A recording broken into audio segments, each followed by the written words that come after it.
Jake Morrison sat quietly in his chair at the big round table. The Galactic Council meeting room was full of strange sounds. Alien voices clicked, hummed, and buzzed as they talked about trade deals and border disputes. Jake looked tired. His dark hair was getting gray at the sides, and his blue eyes showed the weight of months of failed talks. Next to him, Dr. Lisa Campbell packed her papers into a small bag. She moved carefully, like someone who had made up her mind about something important. Her red hair was pulled back tight, and her green eyes stayed focused on her work. She did not look at the aliens around the table. Jake stood up slowly. The chair made a soft scraping sound on the metal floor. A few aliens glanced his way, but most kept talking. The human section of the Great Council chamber was small, just 4 chairs in a space that held hundreds of beings from across the galaxy. "We are leaving," Jake said in a quiet voice. His words were simple, but they carried weight. Chairman Vextar of the Zephyrian Empire looked up from his crystal tablet. His body was made of living crystal that changed colors when he was annoyed. Right now it was flashing red and orange. "Ambassador Morrison, we are in the middle of important business. Sit down." Jake shook his head. "No, we are done here." Lisa stood up too. Behind them, the 2 other humans in their group gathered their few belongings. Captain Roy Henderson, a big man with rough hands from years of shipwork, picked up a small case. Dr. Susan Wright, a thin woman with sharp eyes, closed her computer and put it in her bag. "Done with what?" asked Counselor Thisara. Her voice was like music, but there was confusion in it. The Meridian Collective had always been friendlier to humans than most other species. "Done asking for help that will never come," Lisa said. Her voice was calm, but Jake could hear the anger underneath. "Done being treated like children who do not understand the real world." Chairman Vexitar's crystal body flashed brighter. "You humans always think everything is about fighting. The galaxy is more complex than your simple minds can understand." Jake looked at him for a long moment. "Maybe we are simple. Maybe we do not understand your complex politics and your careful balance of power. But we understand that the void swarm is real, and it is coming, and it will not care about your politics when it gets here." "The void swarm is a minor threat at best," said Admiral Raxion from the Turthan Navy. His voice was deep and full of confidence. "A few dozen ships, maybe 100. Our fleets can handle them easily." 3,000 ships, Captain Henderson said quietly. "Our scouts counted them. 3,000 ships, and they are building more every day." The council chamber went quiet for a moment. Then several aliens started talking at once. They said, "The humans were lying. That human scouts were not trained well enough. That humans always made problems seem bigger than they were." Dr. Wright opened her computer again and put it on the table. A hologram appeared showing star charts and ship positions. "Here are our reports, all of them. Take a look." But none of the aliens looked at the hologram. They kept talking about human mistakes and human fears. Jake closed the computer. "We have been asking for 6 months for help to fight the swarm. You said we were being too aggressive. We asked for ships to help defend the outer colonies. You said we were being warlike. We asked for permission to build better weapons. You said we were being violent." "Because you are violent," Vextar said. His crystal body was now bright red. "Humans always want to fight first and think later. That is why you are not ready to be full members of this council." Lisa laughed, but it was not a happy sound. "Not ready? We have been part of this galaxy for 50 years. We have followed your rules, paid your taxes, helped with your projects.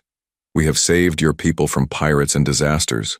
We have shared our technology and our knowledge. But we are still not ready? You need to learn patience," said Dr. Zeshki from Altair. His voice was kind, but his words stung. "Violence is not always the answer. Wisdom comes with age." Jake picked up his bag.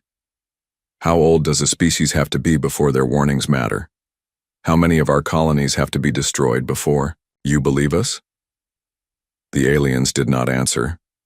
They looked uncomfortable, but they did not change their minds. The 4 humans walked toward the big doors of the council chamber. Their footsteps echoed in the sudden quiet. Jake stopped at the door and turned back. "We came here as friends," he said. "We wanted to be partners. We thought we could learn from you and maybe you could learn from us. But partners listen to each other. Partners help each other when there is trouble." He looked around the chamber, at all the different alien faces. Some looked away, others stared back with anger or annoyance. "When the void swarm comes for you, remember that we offered to stand with you. Remember that we tried to warn you. Remember that we wanted to fight, together." Chairman Vextar waved one of his crystal arms. "Go back to your little corner of space, humans, play your war games. When you are ready to act like civilized beings, the Council will consider letting you return." Jake nodded slowly. "We will remember that too." The doors closed behind them with a soft hiss. The Council chamber was quiet for a moment. Then the aliens started talking again about trade deals and border disputes. Outside in the hallway, the 4 humans walked toward the transport bay. They passed other humans who worked in the station. Jake stopped to talk to each one. "Pack up," he told them. "We are going home." "What about the trade agreements?" asked Maria Santos, who ran the human shipping office. "Cancelled," Lisa said. "What about the research projects?" asked Dr. Kevin Adams, who worked in the science labs. "Take everything with you," Jake said. "All files, all data, all equipment that we brought here." "But some of these projects have been going on for years," Dr. Adams said. "The aliens are counting on us to finish them." Susan Wright looked at him with cold eyes. "Were they counting on us when we asked for help with the void swarm?" Within hours, the word spread through human space. Every human colony, every human ship, every human station got the same message. It was short and simple. "Come home, now." Captain Henderson sent the message to his crew on the cargo ship New Dawn. They were loading supplies for the Centauri trade hub, a job they had been doing for 10 years. The alien workers they had been working with for all that time watched in confusion as the humans stopped their work and started packing. "Where are you going?" asked Zixtal, the station manager. He had been working with humans for so long that he spoke their language perfectly. "Home," Henderson said. "But what about the supply run to Kepler Station? They are waiting for these medical supplies." Henderson looked at the alien who had been his friend and business partner for a decade. "Find someone else to deliver them." "But there is no one else. The other shipping companies do not have the right permits for that route. It is too dangerous for most species." Henderson nodded. "I know. At the research station on Kepler, Dr. Wright deleted files and locked down laboratories. Her research on void swarm biology was the most advanced in the galaxy. She had been sharing her findings with alien scientists for years, hoping to build a defense against the growing threat. Dr. Zeschke found her in her lab packing the last of her equipment. "Susan, what are you doing? We need your research." "You need my research, but you do not need my warnings," she said without looking up. "The Council makes political decisions. Science is different. We are colleagues, friends." Susan finally looked at him. "If we were friends, you would have supported us in the Council meeting. You would have told them that our data was correct." "I could not go against the Council's decision. You know that. And I cannot stay where my work is not valued." She sealed the last container and picked it up. "Good luck with the void swarm, Zeschke. You are going to need it." All across the galaxy, the same scene played out hundreds of times. Humans packed up and left. They did not make speeches or threats. They did not try to punish the aliens who had rejected them. They just left. The great human exodus took only 2 weeks. 50 years of human presence in galactic civilization was packed up and taken away. Empty offices, silent laboratories, and abandoned trade routes were all that remained. When it was over, human space went dark. No messages came out. No ships went in. The humans had returned to their little corner of the galaxy, and they were not talking to anyone. 3 months passed since the humans left. At first, nobody in the Galactic Council thought much about it. Chairman Vexitar had said good riddance to the violent humans, and most aliens agreed.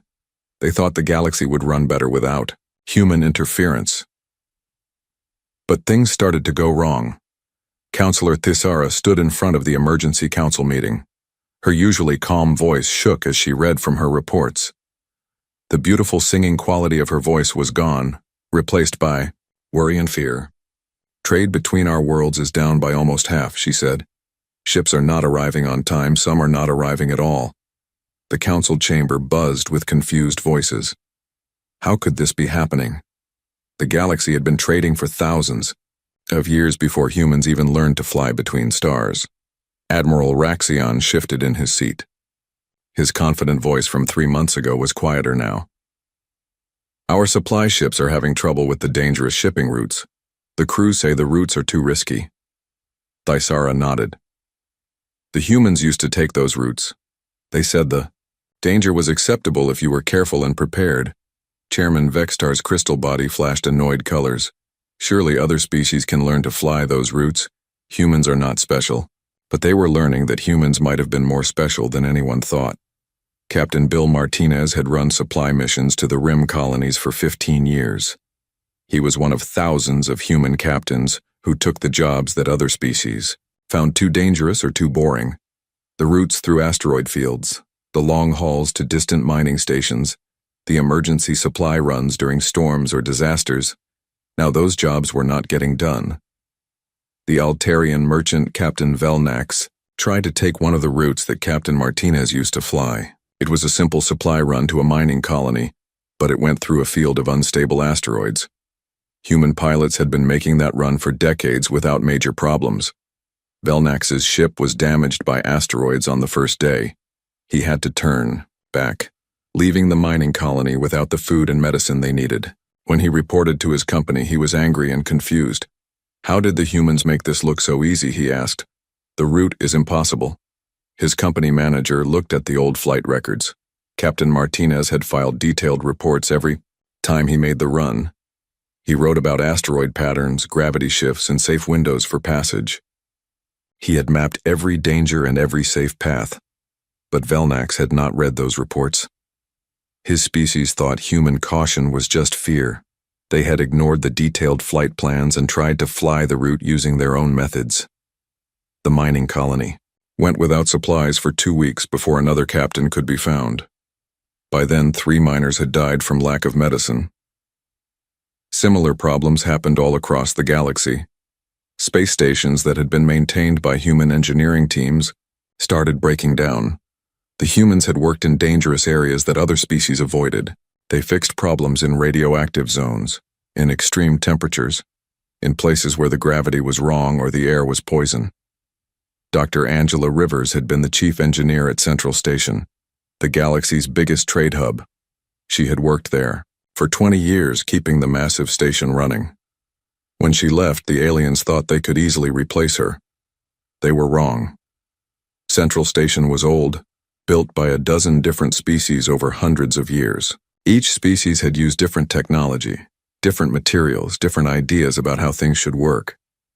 Dr. Rivers had learned all of it. She knew which systems worked together and which ones fought each other. She knew how to fix problems before they became disasters. 2 weeks after she left, the station's main power grid failed. The backup systems tried to take over, but they were not compatible with the old Zephyrian crystal technology. The station went dark for 6 hours. The alien engineers who tried to fix it made the problem worse. They did not understand how Dr. Rivers had modified the systems to make them work together. Her detailed maintenance logs were written in human technical language that other species found hard to understand. When the power came back on, it was unstable. Lights flickered, computers crashed, and life support systems worked only part of the time. Trade ships started avoiding Central Station because it was too dangerous to dock there. The economic damage spread like a disease through the galaxy. Ships that could not dock at Central Station had to find other routes, but those routes were longer and more expensive. The cost of moving goods between worlds doubled, then tripled. Food became expensive on worlds that imported most of their supplies. Energy costs went up when power stations could not get the materials they needed. Medical supplies ran short when the complex distribution networks failed. Dr. Patricia Moore had been working on those distribution networks for years. She was a logistics expert, someone who figured out how to move millions of tons of supplies between thousands of worlds. It looked like simple math to most aliens, but it was much more complicated than that. Every world had different needs, different seasons, different problems. Some worlds needed food during their winter months. Others needed building materials after storm seasons. Some worlds produced more than they needed and could export, but only at certain times of the year. Dr. Moore had built computer models that tracked all of this. She knew which world would need what and when, and how to get it there. She coordinated with thousands of ship captains, station managers, and local officials. When she left, the aliens tried to use her computer models. But the models were built around human shipping networks and human communication systems. Without the human crews to carry out the plans, the models became useless. Worlds that had never worried about food shortages suddenly faced empty stores. Factory worlds could not get raw materials. Agricultural worlds could not sell their crops. The Meridian Collective's homeworld was one of the worst hit. They had specialized in art and philosophy for centuries, importing most of their food and manufactured goods. Dr. Moore had made sure they always had what they needed. Now their supply ships were weeks late. When ships did arrive, they brought the wrong things. Instead of the grain they needed for their population, they got luxury items that nobody wanted. Instead of medical equipment for their hospitals, they got raw metal ore that they had no way to process. Riots started in the Meridian cities when people could not find food in the stores. The peaceful philosophers who had looked down on human violence found themselves facing angry crowds in their own streets. But the worst was yet to come. Admiral Chen Wang had been warning the Galactic Council about the Void Swarm for 2 years. His intelligence network had been tracking the alien invasion fleet as it moved through empty space toward the galaxy's edge. The Council had ignored his warnings, calling them human paranoia and warmongering. They said the Void Swarm was just a small group of raiders who could be dealt with by local defense forces. Wang's spy network had been built over decades. Human agents worked in dangerous places, gathering information that other species could not or would not collect. They worked alone, far from help, using their own resources and taking huge risks. When the humans left, that spy network went with them. The first sign of real trouble came from the Rim colonies. 3 mining stations went silent in the same week. At first, the aliens thought it was just communication problems. Equipment failed sometimes, especially in the dangerous regions near the galaxy's edge. But when patrol ships went to investigate, they found empty space where the stations used to be. No debris, no distress signals, no survivors. The stations had simply vanished. Admiral Raxion commanded the patrol fleet that found the empty space. He stared at his scanner displays in confusion. In all his years of military service, he had never seen anything like this. Where did they go? Asked his second in command. Raxion had no answer. Stations did not just disappear. Even if they were destroyed, there should be wreckage, bodies, some sign of what happened. The reports from his scouts were all the same. Empty space, no traces, no clues. It was as if the stations had been erased from existence. More colonies went silent over the following weeks. The pattern spread inward from the galaxy's edge, but slowly, carefully, like something was testing the defenses. Dr. Rebecca Adams could have told them what was happening. She had been studying Void Swarm tactics for years. She knew they consumed their targets completely, breaking down matter at the molecular level and using it to build more ships and weapons. But Dr. Adams was gone, back in human space with all her research. The aliens had copies of her public reports, but those were just summaries. The real knowledge, the detailed analysis of how the swarm operated, had left with her. The Galactic Council called emergency meetings to discuss the disappearing colonies. But without human intelligence networks, they were blind. They did not know how many swarm ships there were, where they came from, or where they would strike next. Chairman Vextar's crystal body stayed dark during these meetings. The confident leader who had dismissed human warnings 3 months ago now looked small and worried. Perhaps, said Counselor Thisara carefully, we should consider contacting the humans. They seem to have had better information about this threat. Vextar's body flashed angry red. We will not go crawling back to those primitives. The galaxy survived for millions of years without humans. We can handle this problem ourselves. 6 months had passed since the humans left and the galaxy was burning. The void swarm had consumed 12 star systems. Entire worlds were gone, turned into empty space and floating dust. The beautiful crystal cities of the Zephyrians, the floating gardens of the Altarians, the ancient libraries of the Meridians, all of them had vanished without a trace. Fleet Commander Raxion stood on the bridge of his flagship, watching his forces retreat from another failed battle. His proud Turthan navy, which had never lost a major engagement in 300 years, was being destroyed piece by piece.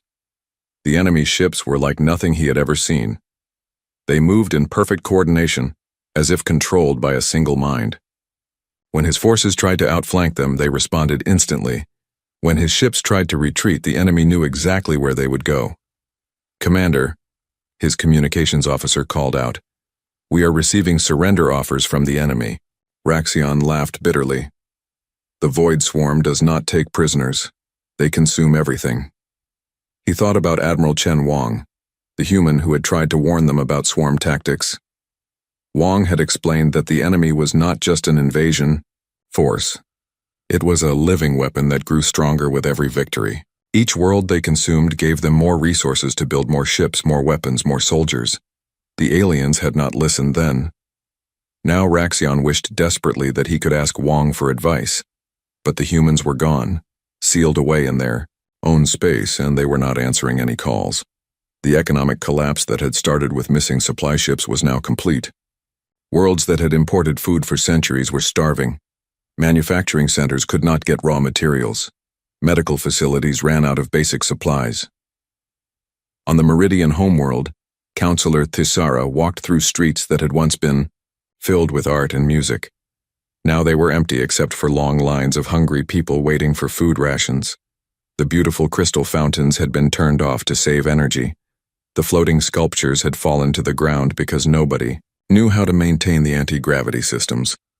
Dr. Maria Santos had been the human coordinator for the Meridian Food Distribution Network. She had made sure that grain shipments arrived on schedule, that storage facilities were properly maintained, that emergency supplies were ready for disasters. Without her, the system had collapsed in weeks. Ships arrived with the wrong cargo, or did not arrive at all. Food rotted in warehouses because nobody knew how to preserve it properly.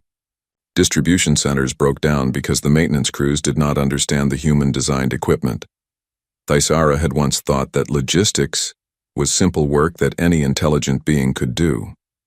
Now she understood that Dr. Santos had been managing thousands of complex variables, making decisions every day that kept millions of people fed.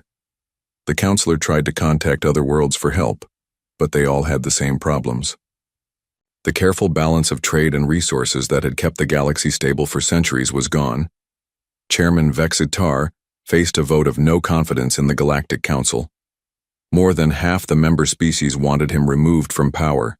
They blamed him for the crisis, for dismissing the human warnings, for driving away the species that had been holding galactic civilization together. "How could we have known?" Vexitar demanded during the emergency session. His crystal body flashed desperate colors. "The humans never told us how important they were. They acted like servants, taking orders and doing simple work." "Maybe that was the point," said Dr. Zeshki from his seat in the Altarian section. "Maybe they were not servants. Maybe they were partners and we treated them like servants." The old scientist looked tired and sad. He had worked with human researchers for decades, but he had never understood what they were really doing. Dr. Susan Wright had shared her research freely, but she had also been building something larger, a network of knowledge and cooperation that spanned the galaxy. When the humans left, that network had died. Dr. Wright's research on void swarm biology was the most advanced in the galaxy, but the copies left behind were incomplete. She had shared her findings, but not her methods. She had published her conclusions, but not the detailed work that led to those conclusions. The alien scientists who tried to continue her research found gaps they could not fill. Her notes referenced experiments they had never seen, data they did not have access to, techniques they did not understand. She was not just doing research, Zeshki explained to his fellow scientists. She was teaching us, slowly, carefully, trying to help us understand. But we thought we already knew everything we needed to know. The worst part was that the humans had tried to warn them about more than just the void swarm. Ambassador Jake Morrison's final speech to the council had been recorded and stored in the archives. Now, as the crisis deepened, more and more aliens listened to that recording. "When the darkness comes for you," Morrison had said, "remember that we offered to stand with you." The darkness had come, and the galaxy was learning what it meant to stand alone. The Altarian homeworld was next in the void swarm's path. The ancient world had been the center of galactic philosophy for thousands of years. Its universities trained the brightest minds from dozens of species. Its libraries contained the accumulated wisdom of countless civilizations. None of that mattered to the void swarm. The attack began at dawn, local time. Thousands of enemy ships dropped out of hyperspace and surrounded the planet. The Altarian Defense Fleet, what was left of it after months of defeats, moved to intercept. The battle lasted 4 hours. When it was over, the defense fleet was gone and the swarm ships began their descent to the planet's surface. Dr. Zeshki stood in his laboratory, watching the enemy ships land through his window. He had spent his life studying the nature of intelligence and consciousness. Now he was about to become part of a collective mind that consumed everything in its path. He thought about Dr. Susan Wright, about all the human researchers who had worked alongside alien scientists for decades. They had been trying to build something together, a galactic community where different species could learn from each other and grow stronger. But the aliens had seen cooperation as submission, partnership as weakness. They had valued human work while dismissing human wisdom. The laboratory door exploded inward. Void swarm soldiers poured in, their black armor gleaming with organic technology. Zeshki did not run or hide. He stood straight and faced them with dignity. "Tell me," he said to the lead soldier, though he knew it could not understand him. "Do you consume knowledge as well as matter? Will my thoughts live on in your collective, or will they simply disappear?" The soldier did not answer. It raised its weapon and fired. On Earth, President Michelle Davis received reports of the Altarian homeworld's fall.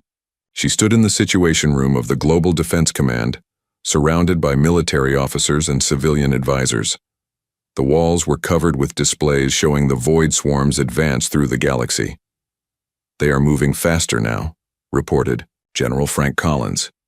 "Each victory gives them more resources, more ships. At this rate, they will consume the entire galaxy within 2 years." Davis nodded grimly. She had been Jake Morrison's deputy during the failed negotiations with the Galactic Council. She had watched the aliens dismiss human warnings, had seen the contempt in their eyes when humans tried to offer help. "Any word from the Council?" she asked. "Several attempts at contact," Collins replied. "They want to negotiate. They are offering us full membership, equal voting rights, shared technology access. Everything they refused to give us 6 months ago." Davis looked at the tactical displays showing human space. While the galaxy burned, humanity had been busy. New ships filled the construction yards. New weapons were being tested. New alliances were being formed with species the Council had ignored. The scavenger races, the border colonies, the forgotten worlds that knew how to survive against impossible odds. "What do our people think?" Davis asked. "Mixed opinions," Collins admitted. "Some want to help immediately. Others think we should let the Council face the consequences of their choices. Most are somewhere in between."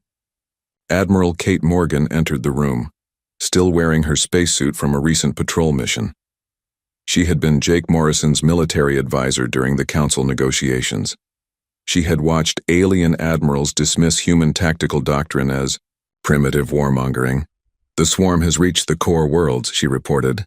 "Zephyrian Prime fell this morning. Vexitar's homeworld is gone." The room went quiet. Zephyrian Prime had been the unofficial capital of galactic civilization for millennia. Its crystal cities were among the oldest structures in the galaxy. Now, they were dust. "How long before they reach human space?" Davis asked. "At their current rate of expansion, 18 months, Morgan replied. but that assumes they maintain their current strategy. If they decide to focus on us specifically, much sooner. Davis studied the displays showing the swarm's movements. The enemy was not just consuming worlds randomly. There was a pattern, a strategy. They were targeting the most important systems first, the centers of power and knowledge. They are not just hungry, she realized. They are intelligent. They understand what they are destroying. General Collins nodded. Dr. Wright's research suggested that the swarm learns from each species it consumes. It gains their knowledge, their technology. The first attempt to contact humanity came 3 days after Zephyrian Prime fell. Chairman Vexitar, his crystal body dim with defeat, sent a formal message to Earth through the old diplomatic channels.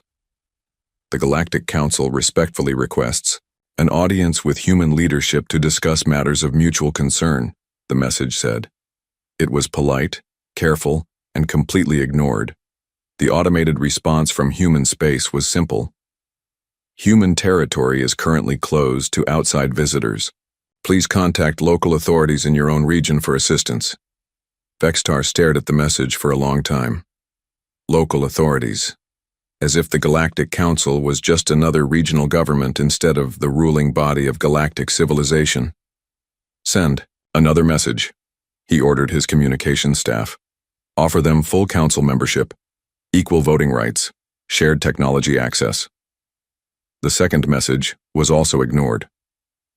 By the end of the week, 17 more star systems had fallen to the void swarm. The enemy was moving faster now, their ships multiplying with each victory.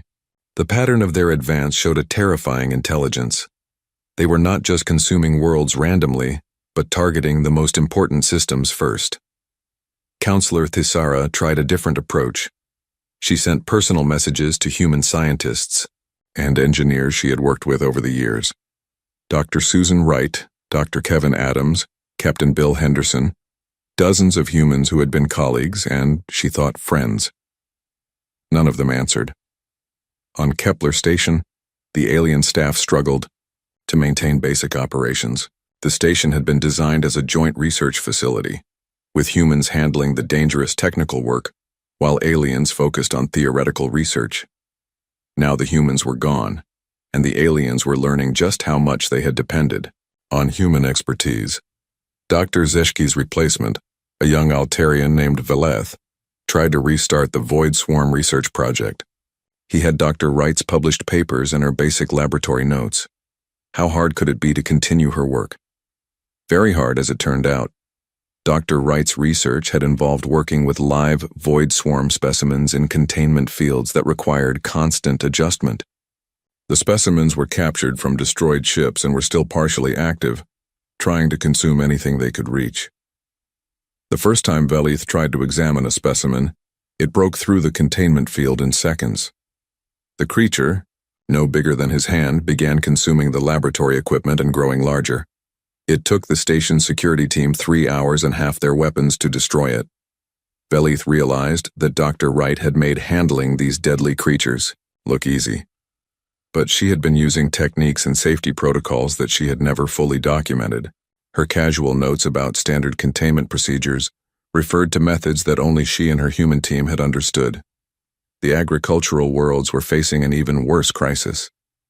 Human farmers had been growing food for the galaxy for 50 years, developing techniques for feeding billions of beings with very different nutritional needs. They had made it look simple, but it was anything but simple. Dr. Angela Rivers had been the agricultural coordinator for the Centauri system, managing food production for 12 different worlds. Each world had different soil, different weather, different growing seasons. Some species needed grain, others needed synthetic proteins, others needed living plants that had to be kept fresh during transport. Dr. Rivers had coordinated all of this with computer models that tracked thousands of variables. She knew which crops to plant, where, when to harvest them, how to store them, and how to transport them without spoilage. When she left, the aliens tried to use her computer systems to continue food production, but the systems were designed around human transportation networks and human storage facilities.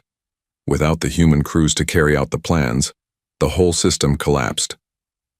The Meridian Collective's agricultural minister, Thysavel, flew to Centauri, primed to see the disaster for himself. He found fields of rotting crops that nobody knew how to harvest properly, storage silos full of grain that was spoiling because the preservation systems needed constant human maintenance. How did one human woman coordinate all of this? He asked the local officials. They had no answer. Dr. Rivers had worked 16-hour days, managing supply chains across multiple star systems, troubleshooting problems in real time, adapting to weather disasters and equipment failures. She had made it look routine, but it had required skills and knowledge that took decades to develop. The transportation crisis was even worse. Human pilots had been flying the galaxy's most dangerous shipping routes for generations. They knew every asteroid field, every gravity anomaly, every solar storm pattern. They had developed techniques for navigating hazards that other species avoided entirely. Captain Roy Henderson had been flying the Epsilon route for 20 years. It was a supply run to mining colonies in the outer rim, through a region filled with unstable stars and shifting asteroid fields. The route saved weeks of travel time compared to the safe corridors, but it required expert navigation and constant vigilance. After Henderson left, the mining colonies went without supplies for a month. Finally, a Turthan captain named Raxivel volunteered to try the route. He was an experienced pilot with an excellent safety record. His ship was destroyed by a solar flare on the second day. The same type of flare that Henderson had been avoiding for 20 years by reading solar weather patterns and timing his jumps carefully. Raxivel had not known to watch for the signs. He had not known that the route required specific shielding, modifications that Henderson had developed through trial and error. He had not known about the safe harbors where ships could wait out dangerous conditions. The mining colonies finally had to be evacuated because no other pilot was willing to risk the Epsilon route. Similar disasters happened throughout the galaxy. Space stations broke down because human engineers were not there to maintain them. Trade routes became impassable because human pilots were not there to navigate them. Supply networks collapsed because human coordinators were not there to manage them. But the military situation was the worst of all. Admiral Raxion stood in the ruins of the Turthan Naval Academy, looking at holographic displays that showed the latest tactical simulations. His best strategists had been trying for months to develop effective tactics against the Void Swarm, and they were failing badly. The Swarm fought like nothing the galaxy had ever seen. They used no formations that alien military doctrine could predict. They employed strategies that seemed to violate basic principles of warfare. They coordinated perfectly across vast distances, as if controlled by a single mind. Admiral Chen Wang had tried to explain swarm tactics to the Council months ago, but nobody had listened. His reports had described an enemy that fought without regard for individual survival, that treated each ship as an expendable part of a larger organism. Now Raxion desperately needed that knowledge, but Wang was gone. The human military advisors who might have helped develop countermeasures were all back in human space, and they were not sharing their expertise with the people who had called them primitive warmongers. The Academy's War College began incorporating human tactical doctrine into their curriculum, but it was too little too late. General Frank Collins had written extensively about logistics, about the importance of supply lines and redundant planning. Colonel Steve Baker had developed innovative approaches to defensive warfare that emphasized flexibility and adaptation. The alien generals tried to implement these human ideas, but they did not understand the underlying philosophy. Human military thinking was based on assuming the worst and preparing for it. Alien military thinking was based on elegant solutions and overwhelming technological superiority. The two approaches were fundamentally different, and it took years of training to think like a human soldier. The breaking point came when the Void Swarm reached the core worlds. The ancient Zephyrian homeworld, Chairman Vextar's own planet, fell in less than 3 days. Vextar watched the destruction from his evacuation ship, seeing billion-year-old crystal cities consumed by the relentless enemy. His people, the oldest and most advanced species in the galaxy, had been reduced to refugees fleeing for their lives. The planet's defense grid, built with the finest Zephyrian technology, had been useless against the swarm. The enemy ships had adapted to every weapon, countered every strategy, overwhelmed every defense. How? Vexitar whispered to himself as his homeworld died. How did the humans know this would happen? His aide, one of the few survivors from the planet's government, looked at him with tired eyes. Maybe they did not know, Chairman. Maybe they just prepared for the worst possibility, while we prepared for the best. It was a painful truth. The humans had been planning for disasters that might never come, building defenses against threats that seemed unlikely, preparing for wars they hoped would never happen. The aliens had called this paranoia and militarism. Now they understood it was wisdom. As more refugee ships fled the dying world, reports came in from across the galaxy. The swarm was accelerating its advance, consuming multiple systems simultaneously.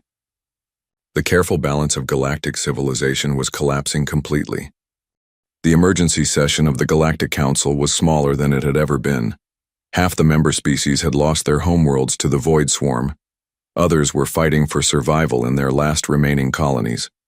The great chamber that had once held hundreds of delegates now echoed with the voices of fewer than 50 survivors. Chairman Vexitar stood at the center of the room, his crystal body dim and cracked from stress.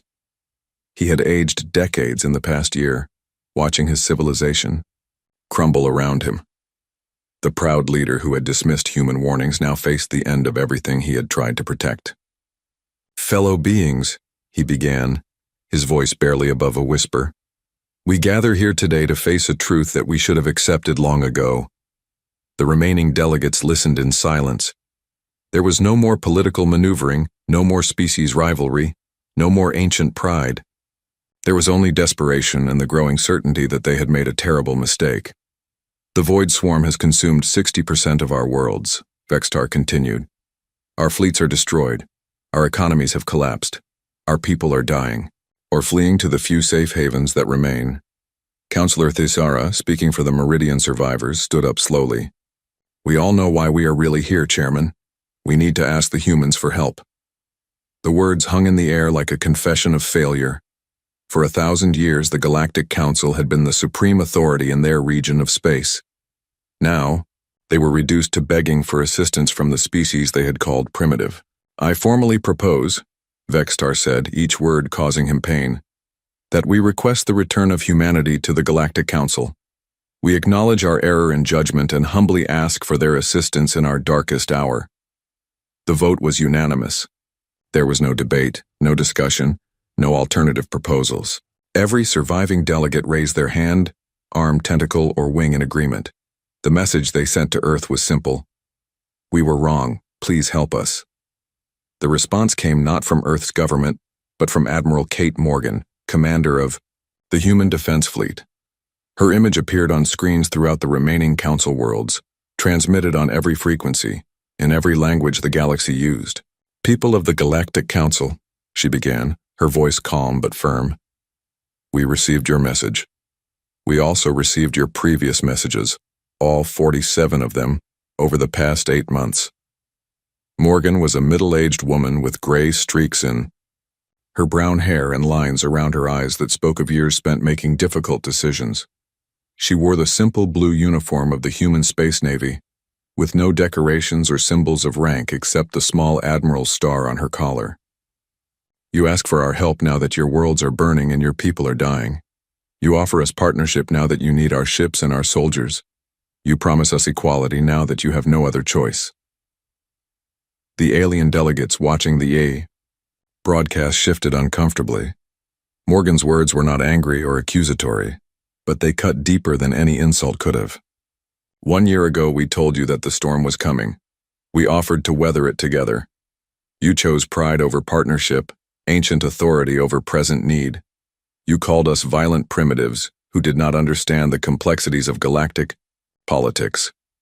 Morgan paused, letting her words sink in. Behind her, the camera showed glimpses of human ships and stations, all bearing signs of intense activity and preparation. "We understood the complexities perfectly. We understood that politics matter less than survival when the enemy comes for you. We understood that civilized debate means nothing when your children are dying. We understood that sometimes the only choice is to fight or be consumed." She leaned forward slightly, looking directly into the camera as if she could see each alien, delegate personally. But we also understand something else. We understand loyalty. We understand that when people ask for help, you give it if you can. We understand that abandoning others to suffer and die is not an option, even when those others have abandoned you first. The broadcast switched to show human fleets in action. Massive ships engaged void swarm forces at the galaxy's edge, not retreating but advancing, pushing the enemy back with tactics and weapons no other species had managed to deploy effectively. For the past year, while you struggled with the consequences of our departure, we have been preparing, not hiding, not cowering behind our borders, but getting ready to do what we always knew we would have to do eventually. The images showed human marines boarding damaged alien vessels, rescuing survivors, human medical ships treating wounded refugees, human engineers repairing critical infrastructure on worlds the swarm had partially consumed. We have been fighting the void swarm for 8 months now, not because the Council asked us to, but because it was the right thing to do. We have been protecting refugee convoys, evacuating colonies, and pushing the enemy back one system at a time. Dr. Charlie Brooks, Humanities Director of Xenobiology, appeared in the next segment of the broadcast. He was a young man with an eager expression and hands that moved constantly as he spoke, excited by his subject despite its grim nature. We have developed new weapons based on void swarm biology, he explained, standing in front of displays showing complex molecular structures. We learned that they consume matter by breaking down molecular bonds, so we created weapons that disrupt their consumption process. The broadcast showed human ships firing strange blue beams that caused swarm vessels to collapse in on themselves, their own consumption mechanisms turning against them. But more importantly, Brooks continued, we learned something the swarm did not expect us to learn. They are not just a hive mind. They are a collective consciousness that grows stronger by absorbing the knowledge and experience of the species they consume. He smiled grimly. Which means they have been learning galactic military tactics, galactic technology, galactic ways of thinking. But they have not been learning human tactics because we left before they could study us. The implications were staggering. The swarm had been adapting to alien strategies because they had absorbed alien minds. But human approaches to warfare, logistics, and survival were still unknown to them. Admiral Morgan returned to the screen. The price of our assistance is not territory or resources or political power. The price is change. Real change. Not just words and promises. She gestured to a document that appeared beside her image. These are our terms for rejoining galactic civilization. We will not return as junior partners or helpful servants. We will return as equals with full authority to make the decisions that need to be made. The terms were revolutionary. The new Galactic Alliance would be based on merit rather than species age or technological advancement. Leadership positions would be filled by competence rather than tradition. Military command would go to those who could actually win battles, not those who had inherited ancient titles. Most importantly, Morgan continued, the Alliance will be founded on the principle that every species has value, not just the old and powerful ones.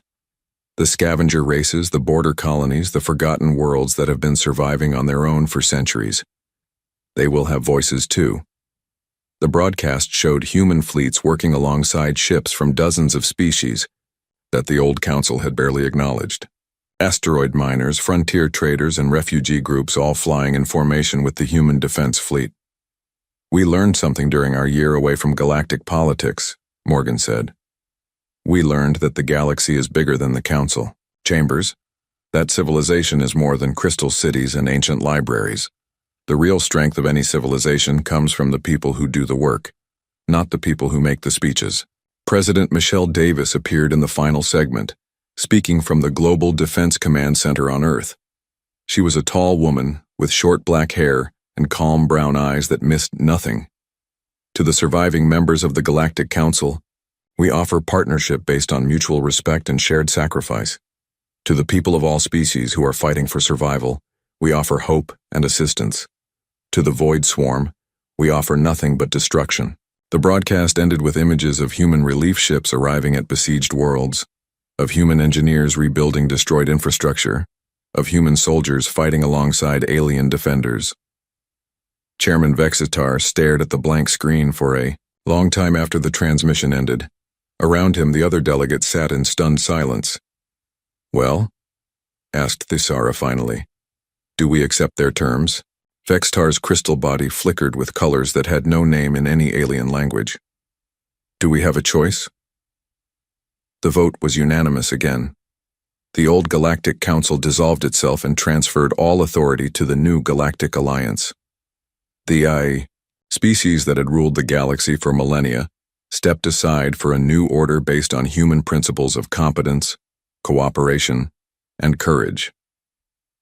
The transformation was not easy. Ancient prejudices died hard, and many aliens struggled to accept human leadership. But as human fleets pushed back the void swarm and human expertise rebuilt damaged worlds, even the most reluctant species began to understand. The humans had not returned to serve the galaxy. They had returned to save it. And in saving it, they had changed it forever. Dr. Susan Wright returned to her laboratory on Kepler Station, but now she worked as part of a team that included the best minds from dozens of species.